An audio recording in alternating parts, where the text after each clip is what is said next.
Vamos iniciar hoje os capítulos 9 e 10 do livro Gênesis.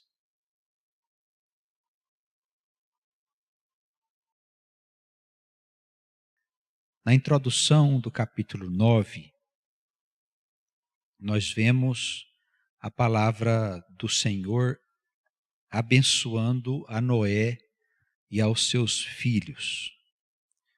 A partir desse ponto, nós vemos o recomeço da história bíblica pós-dilúvio. O dilúvio já havia cessado e agora a história começaria novamente a se desenvolver.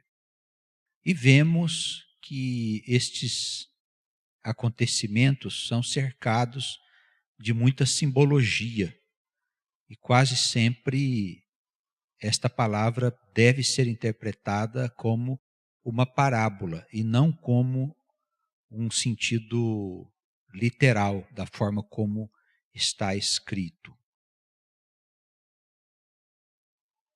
No versículo 1, a palavra diz assim: abençoou Deus a Noé e a seus filhos, e disse-lhes: frutificai e multiplicai-vos, e enchei a terra. Embora essa instrução tenha sido dada num tempo bem distante aqui da nossa época, é provável que estes acontecimentos tenham ocorrido bem antes da história conhecida dos homens. Mas tudo aquilo que Deus pede para que os seus servos anote, seja em forma de parábola ou de história, sempre nós tiramos conhecimentos importantes para a nossa conduta, para a nossa vida. E nós vemos que depois de um fim, como esse a que Deus submeteu aquela região onde vivia Noé, um dilúvio que tudo destruiu, o Senhor proporcionou a ele uma segurança para que ele atravessasse aquele tempo difícil e depois o Senhor deu a ele um recomeço. E nós também em alguns momentos da nossa vida atravessamos por períodos difíceis e turbulentos.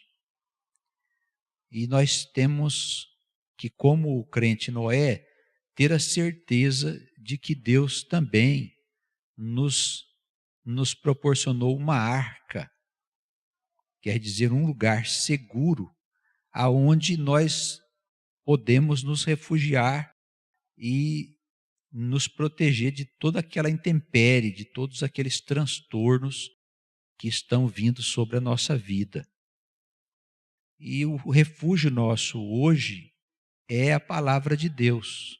Poderia a gente dizer a igreja, mas já não se pode afirmar que todas as igrejas estão no caminho. Infelizmente, o tempo é de tanta confusão que não dá nem para nós indicarmos a igreja para alguém poder frequentar. E se isso está dessa maneira, se há uma grande incerteza acerca do que estão fazendo, é melhor que a gente tenha como nosso refúgio, como a nossa arca, como o nosso lugar seguro, a palavra do Senhor que nós encontramos na nossa Escritura. Não é possível a gente viver como crentes, como homens e como mulheres que fazem parte deste povo escolhido, sem a gente ter a nossa Escritura. Isso é básico, eu tenho que ter minha Escritura para que nela eu possa encontrar-me refugiado naquelas aflições, naquele período em que a gente atravessa, né? No período ou alguns períodos da nossa vida, eles podem se apresentar assim como um dilúvio que parece que vai pôr tudo abaixo, mas o Senhor, como fez com Noé, Ele também nos proporcionará um recomeço. Abençoou assim Deus a Noé e aos seus filhos e disse-lhes: frutificai e multiplicai-vos e enchei a terra. Também, para nós termos um recomeço e para nós termos uma vida, nós precisamos da bênção de Deus. Isso quer dizer que é necessário que a gente esteja engajado em todo o serviço do Senhor, numa igreja, numa comunidade, mas nós precisamos participar de alguma forma da anunciação dessas boas novas.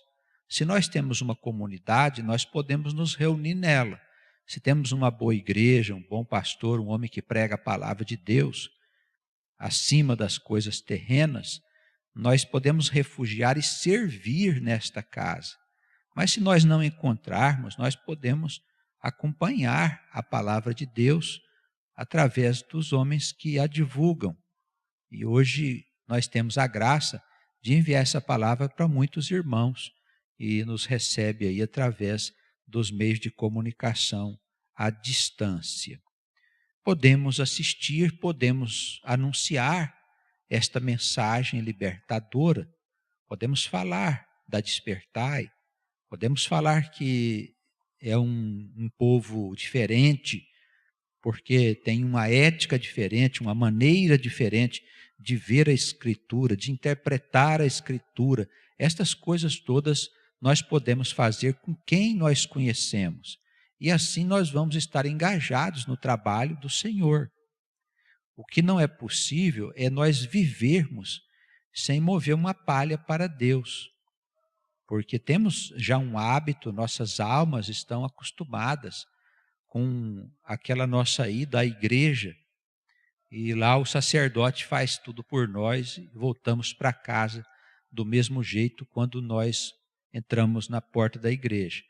A palavra de Deus, se ela for devidamente aplicada, ela precisa trazer em si mesma muitas transformações e mudanças na vida daquele que crê. Precisamos da bênção do Senhor e precisamos saber aquilo que o Senhor quer que nós façamos. Ele falou para Noé que ele queria que a vida dele, dos filhos dele, fosse uma vida de frutos bons e que eles pudessem multiplicar esses frutos, essas vidas e encher toda a terra, como se esse recomeço fosse para novamente trazer a plenitude da vida na face da terra. E nós também, como o crente Noé, precisamos pensar que a nossa família tem que se multiplicar, que nós precisamos fazer boas obras, que são os bons frutos. Enfim, a nossa casa, ela precisa ser uma árvore frondosa do Senhor, que produz frutos abundantemente para quem precisar desses frutos. Tem que ser assim, senão nossa casa é nada. É simplesmente uma casa de pessoas comuns, que ficam ali vivendo a sua vidinha e vêm na igreja só para pedir a bênção do Senhor. Isso não é transformador. Esse tipo de conduta não traz aprendizado para ninguém. Este é um dos grandes equívocos da igreja dos nossos dias. Os pastores não se preocupam muito em ensinar as coisas para os crentes, porque os crentes pensam que vão morrer. Então, se vão morrer, para que vamos ensinar? Quando nós levamos em conta que a alma vai continuar existindo com o seu conhecimento, então nós precisamos ensiná-la. Os pastores precisam ensinar a verdade de Deus para que as pessoas, quando deixar esse mundo, elas possam levar consigo esta luz. Porque ensinamento é luz, o conhecimento nos situa do outro lado, num lugar diferente daquelas regiões de sofrimento, se nós tivermos a fé em Jesus. Então, nossa casa precisa ser abençoada por Deus, precisa ser uma casa que produz bons frutos, uma casa disposta a gerar descendência para o Senhor. No versículo 2, a gente percebe aqui que o Espírito de Deus, ele começa a estabelecer uma relação entre o homem e os animais. Aparentemente, antes desse tempo, não havia instrução acerca da relação do homem com os animais. Eu penso que as relações eram muito violentas e selvagens. tanto do homem para com o animal, quanto do animal para com os homens. Era uma vida selvagem, uma vida embrutecida. E Deus, parece aqui no versículo 2, que ele coloca um temor no coração do homem. A palavra diz assim: o temor de vós e o pavor de vós virão sobre todo animal da terra e sobre toda ave dos céus. Tudo que se move sobre a terra e todos os peixes do mar nas vossas mãos serão entregue. Tudo quanto se move que é vivente será para o vosso mantimento. Tudo vos tenho dado como a erva verde. Então, as coisas parecem que começam a mudar. A instrução de Deus começa a estabelecer uma determinada ordem na vida e na existência do homem. É como se ele não tivesse medo dos bichos.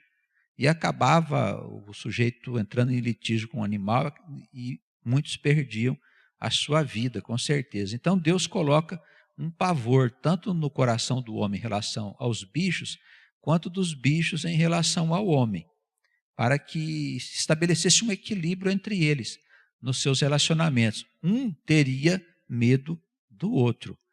E isso faria com que as tribos, essas famílias, conforme a gente acredita que eram, elas pudessem existir com mais segurança, não o homem tentando a Deus, enfrentando os animais sem qualquer temor. Então o Senhor estabelece aí uma relação entre o homem e os bichos, e diz que os animais seriam também para o seu mantimento. Lá para trás a gente vê que isso não foi dado importância. Deus não estabeleceu uma regra. E aqui já alguns fundamentos já começam a ser estabelecidos. Nós vemos no versículo 4, por exemplo, os irmãos das outras cidades nos acompanhem, a palavra diz que na alimentação das pessoas, o homem não deveria comer carne que tivesse ainda com sangue. Isso foi estabelecido porque o Senhor dizia que o sangue era a vida. Ele traz a vida e carrega a vida até os nossos dias. Então Deus disse: olha, você não vai comer carne cheia de sangue, ainda como se a carne estivesse viva. Isso para tirar do homem aquele instinto de selvageria que ele ainda trazia consigo.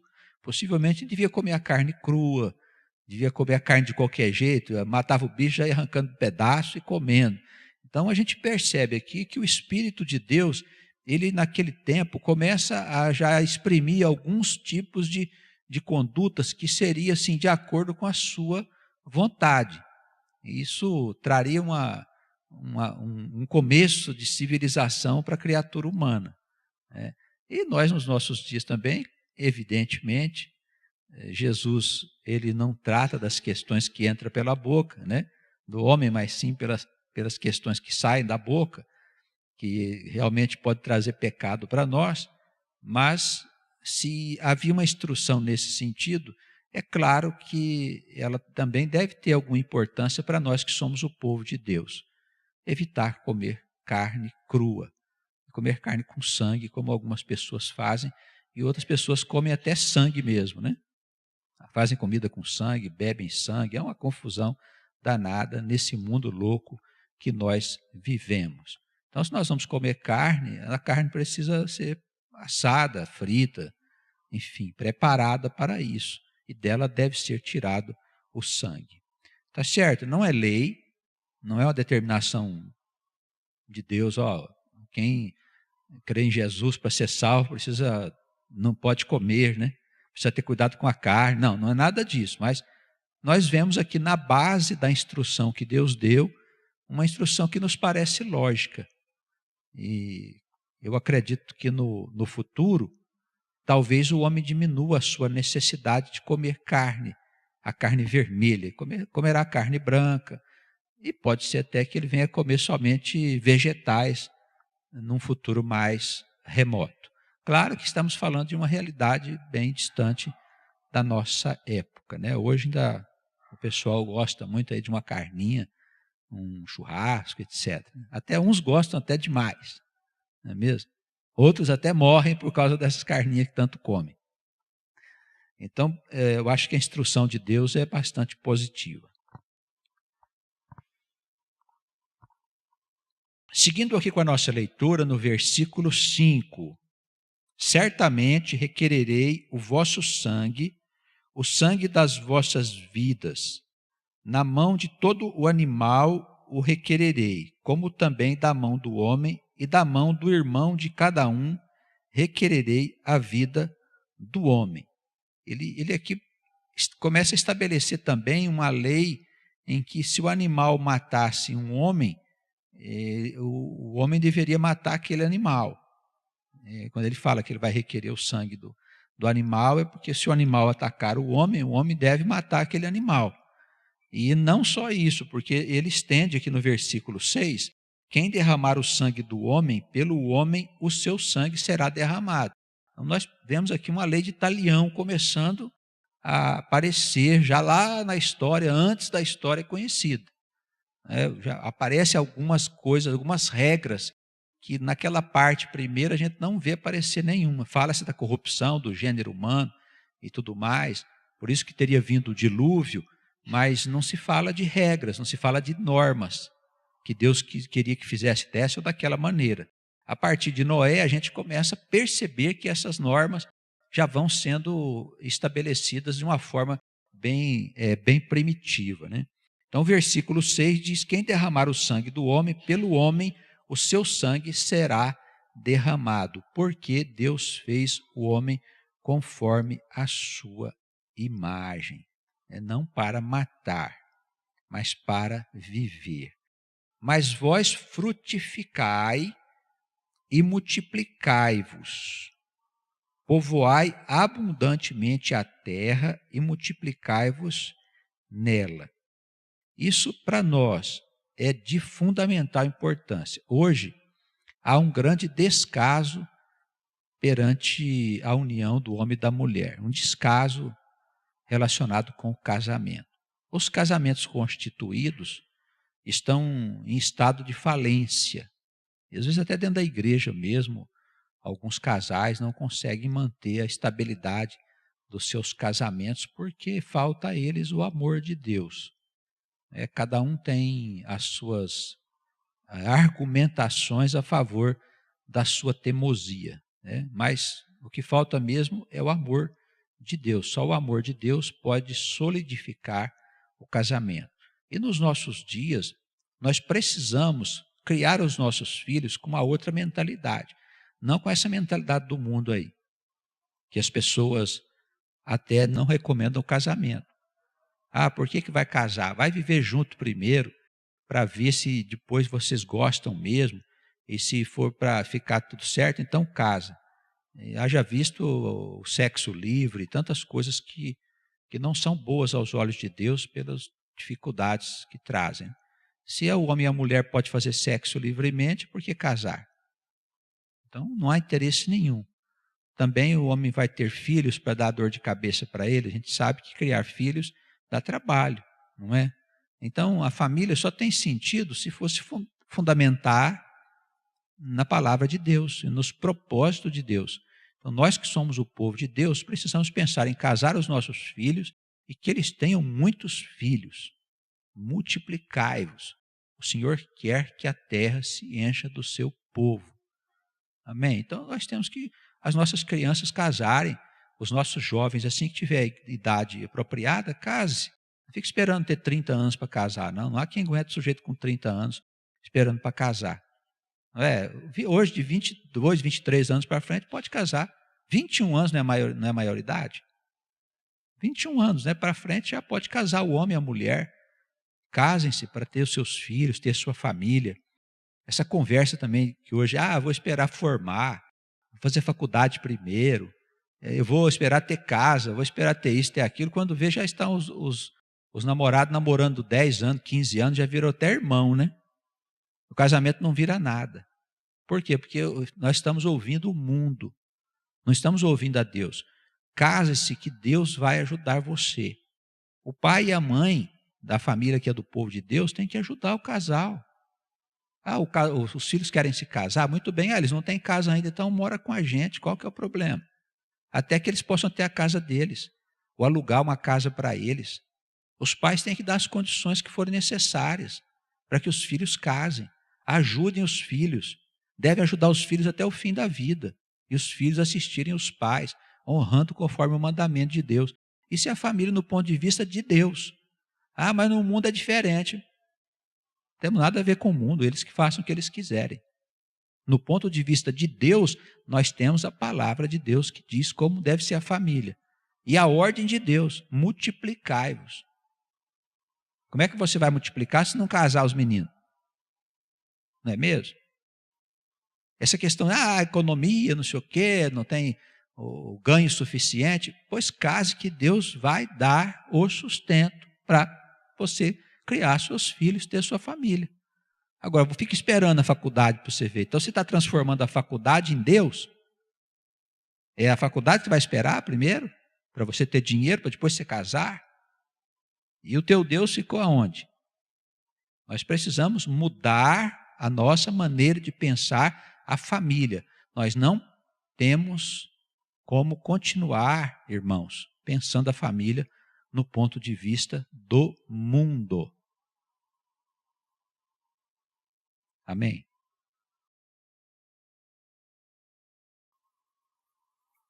A partir do versículo 8, o Senhor estabelece com Noé e com os filhos dele uma aliança, né?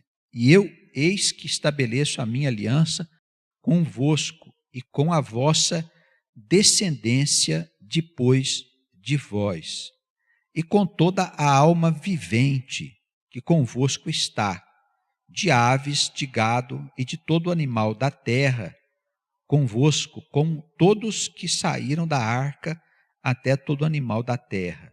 Estabeleço convosco a minha aliança, que não será mais destruída toda a carne pelas águas do dilúvio, que não haverá mais dilúvio sobre a terra. Não virá mais chuvas, inundações, como veio nessa época do dilúvio. É uma aliança que Deus fez com Noé e com a sua descendência. Versículo 12, disse Deus, este é o sinal da aliança que ponho entre mim e vós, entre toda a alma vivente que está convosco por gerações eternas. Isso está colocado aqui definitivamente para que não aconteça mais aquilo que se passou, seja qual for a dimensão do dilúvio, isso não vai mais se repetir na face da terra. Então Deus fez uma aliança com Noé e com a sua descendência, que somos nós. Com a sua descendência. A aliança de Deus é um pacto. O que é esse pacto? É um combinado que ele faz com os seus filhos. E como Deus é Deus, esse pacto, ele é cumprido, não tem como não se cumprir. Quando a gente usa uma aliança no dedo de casados, né, quer dizer que a gente tem um laço indissolúvel com a nossa companheira, só dissolvido pela morte do corpo. Porque do outro lado a gente não segue casado, segue como irmãos. Mas quando temos uma aliança no dedo, representa a aliança da nossa união conjugal.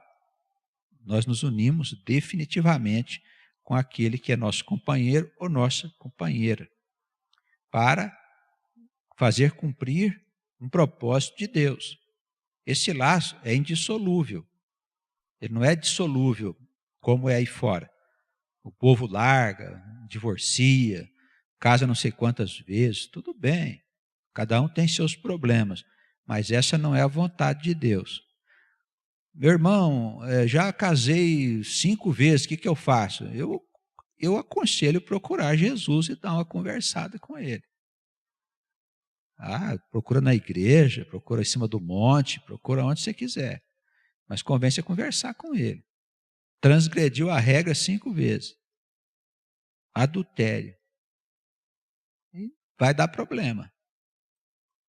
Já está dando problemas. Já casou 5 vezes, é capaz de casar 10 e não dá certo. Então procura Jesus, conversa com ele, porque só por meio do Filho de Deus você pode obter o perdão dos teus pecados e segue com essa última mulher que você tem até o fim da sua vida. Mostra para Jesus que a sua decisão é séria. Porque tem gente que é assim, procura Jesus, pede perdão, Jesus perdoa. Né? Larga da mulher na semana seguinte. Então não é possível. Você tem que mostrar para Jesus que você é uma pessoa séria e que quer reconstruir sua vida arrependido, que está dos pecados que você cometeu até aquele momento, inclusive do seu adultério. Porque separação conjugal é adultério. É grave. Procura o Senhor. Para nós que somos o povo de Deus, é um laço indissolúvel porque é a vontade de Deus. Então, continuamos a nossa luta conjugal, a nossa vida conjugal. Uns vivendo melhor, outros vivendo um pouco pior, mas em todas as circunstâncias, quando o casal não vive bem, sempre falta o amor de Deus na relação.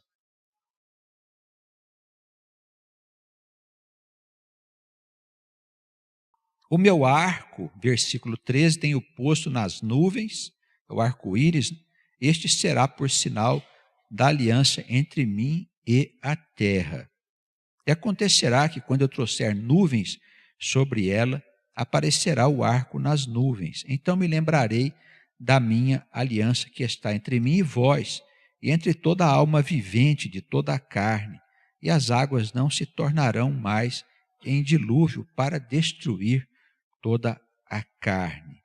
E estará o arco nas nuvens, e eu o verei, para me lembrar da aliança eterna entre Deus e toda a alma vivente de toda a carne que está sobre a terra. E disse Deus a Noé: este é o sinal da aliança que eu tenho estabelecido entre mim e entre toda a carne que está sobre a terra. E os filhos de Noé que da arca saíram foram Sem, Cão e Jafé. E Cão é o pai de Canaã. Estes foram 3 os filhos de Noé, e destes se povoou toda a terra.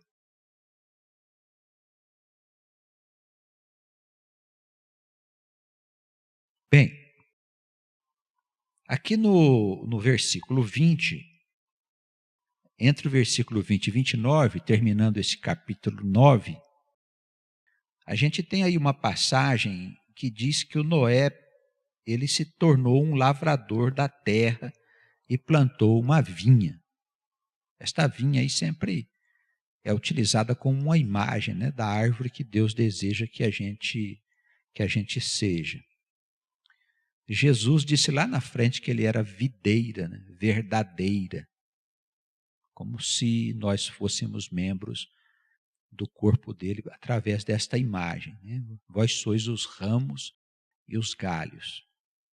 Vocês têm que dar frutos, porque de vez em quando a videira é limpa e as varas que não dão fruto, elas são cortadas e jogadas fora.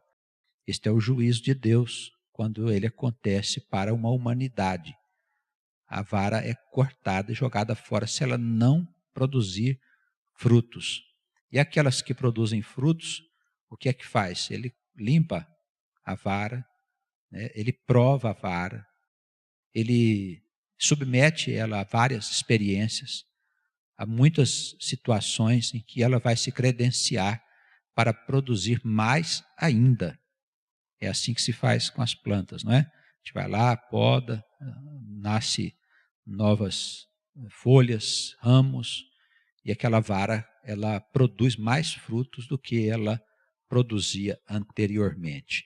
Então, a gente também percebe aqui, nesse passado remoto, que já começa a esboçar a história que depois vai caracterizar a Escritura de fora a fora. E começou Noé a ser lavrador da terra e plantou uma vinha. E diz a história aqui que ele bebeu do vinho que produzia essa vinha, e embebedou-se e descobriu-se no meio de sua tenda, acabou tirando a sua roupa. E Cão, que era um dos seus filhos, o pai de Canaã, ele viu a nudez do seu pai e acabou contando para os seus irmãos que estava no lado de fora. Então, os irmãos dele, o Sem e o Jafé, pegaram uma capa e puseram-na sobre os seus ombros e foram de costa para o pai para cobrir a sua nudez. E os seus rostos estavam virados de maneira que não viram a nudez do seu pai. Isso aqui parece ser uma parábola que quer nos ensinar alguma coisa. Esse Noé acabou se tornando invigilante por alguma coisa, e a história mostra aqui que ele ficou nu, mostrando as suas vergonhas. Como a gente interpreta esse Noé não como uma pessoa, mas uma descendência, é bem possível que ela tenha sofrido aí alguma situação que expôs a sua fraqueza. E essa história foi contada para nos mostrar que ele se tornou invigilante, deixando-se embebedar a ponto de perder o seu juízo. É que Deus não condena a bebida, mas Deus condena a bebedice. Não é proibido que o indivíduo beba um copo de vinho, mas se ele se embebedar, aí Deus não quer que isso aconteça. E assim está em toda a Escritura. Daí esse que viu a nudez do pai, Cã, né? Ele acabou contando para os seus irmãos, que eram descendência de Noé, acerca do que ele tinha visto das fraquezas do pai. Aí os dois irmãos intercederam pelo pai, para ajudá-lo naquela situação triste que ele se encontrava. Então, também aqui nesta parábola, neste ensinamento, nós vemos um primeiro ato de intercessão. Quer dizer, os filhos que não tinham visto a nudez do pai, foram lá socorrê-lo. Então, intercederam perante Noé na sua fraqueza. Isso é o que nós precisamos fazer, não espalhando por aí as coisas erradas que nós vemos acontecendo na vida dos nossos irmãos, mas sim intercedendo para cobrir a sua nudez. O mal não merece o comentário, não é? Nós intercedemos para ajudar, mas não para espalhar o mal que o irmão está vivendo por uma invigilância sua, por um escorregão, enfim, aquelas coisas que nós sabemos que acontece. A parábola ela é bastante interessante e a gente vê que depois que o Noé caiu em si, ele resolveu jogar uma maldição sobre o filho menor do Cã, né, que era o Canaã. Aí ele diz aí no versículo 25, maldito seja Canaã, servos dos servos, seja os seus irmãos. E disse, bendito seja o Senhor Deus de Sem, e seja-lhe Canaã por servo. Esse Sem aqui é aquela linha de homens e famílias virtuosas que começou com Abel lá atrás, né, lá na história de Adão, aquela linhagem que vai seguindo. Jesus era descendente desse Sem. Por isso, nós vemos aqui um clamor ao Senhor também acontecendo na família, né, acontecendo na família de Noé, como uma das primeiras formas de bem dizer, né? Bendito seja o Senhor Deus de Sem, bem dizer o Criador, né? Como se ali houvesse acontecido uma conscientização de que o Deus dos homens piedosos, daquelas famílias que andavam com o Senhor, era um Deus maravilhoso e bendito. Versículo 26, bendito seja o Senhor Deus de Sem, e colocou Canaã por seu servo. Alargue Deus a Jafé e habite nas tendas de Sem, e seja-lhe Canaã por servo, E viveu Noé depois do dilúvio 350 anos, e foram todos os dias de Noé 950 anos, e morreu. Já vimos também aqui sobre a figura de Noé e de outros patriarcas da antiguidade, né? Dessas figuras lendárias que tinham 500, 600, 700, 800 anos de idade, mas que nós não consideramos essas figuras como pessoas, mas sim como famílias e suas descendências. Então aquele homem, ele vivia na descendência dele durante um tempo longo. Isso não quer dizer, irmãos, que a gente não acha que Deus possa criar um indivíduo para viver 900 anos. Deus pode tudo, mas Deus não costuma transgredir as regras criadas por Ele mesmo.